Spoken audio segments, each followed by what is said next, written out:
మిత్రులారా, medical and sales representatives union జాతీయ council సమావేశాలు ఇవాళ 7వ తారీఖు నుంచి 9వ తారీఖు వరకు విజయవాడలో జరుగుతున్నాయి.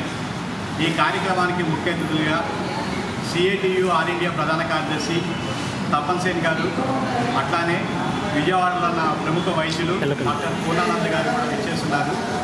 ఈ 3 రోజుల మహాసభలో మీరు కనుక చూసినట్లయితే సెంట్రల్ గవర్నమెంట్ మన ఇచ్చిన బడ్జెట్లో హెల్త్ కోసం జీడిపిలో కేవలం 2.4% కన్నా మించి కేటాయించలేకపోయింది. అనేక సంవత్సరాలుగా మా యూనియన్ బడ్జెట్లో 5% జీడిపిలో 5% వాటా హెల్త్కి ఉండాలని చెప్పేసి సెంట్రల్ గవర్నమెంట్కి అనేక సార్లు డిమాండ్ పెట్టడం జరిగింది. దానికి సంబంధించిన అంశం ఈ జాతీయ కౌన్సిల్ సమావేశాల్లో కూడా చర్చించడం జరుగుతుంది.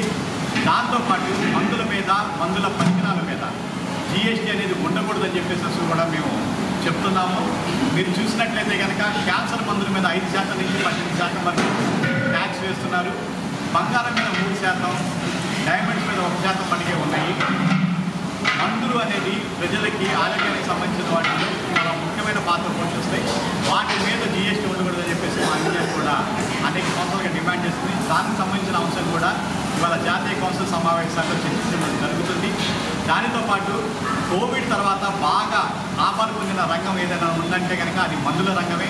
కానీ ఆ మందుల రంగంలో పనిచేస్తున్న మాకు మెడికల్ అండ్ సేల్స్ రిప్రజెంటేటివ్స్కి దానికి సంబంధించిన ఎటువంటి లాభాలు అందకపోగా అనేక వేల మంది ఈ రంగంలో ఉద్యోగాలు కోల్పోయిన పరిస్థితి ఉంది.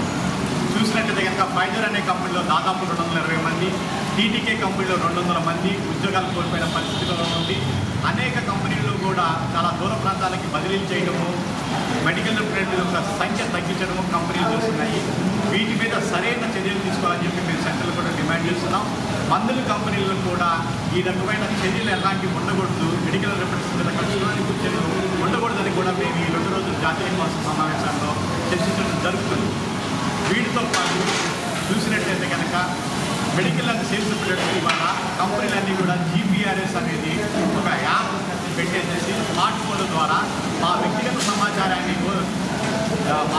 సమాచారాన్ని సేకరించే విధంగా మాకు ఎటువంటి భద్రత లేకుండా చూస్తున్నాయి. దానివల్ల కూడా మెడికల్ కంపెనీల యాజమాన్యాలు మెడికల్ మీద అనేక సూచనలు చేస్తున్నాయి. వీటన్నిటి మీద కూడా మేము 2 రోజుల జాతీయ కౌన్సిల్ సమావేశాల్లో నిర్ణయాలు తీసుకోవడం జరుగుతుంది. ఈ సమావేశాలు 7వ తారీఖు నుంచి 9వ తారీఖు మధ్యాహ్నం వరకు రాష్ట్ర అధ్యక్షుడు CS Kumar, Andhra Pradesh medical sales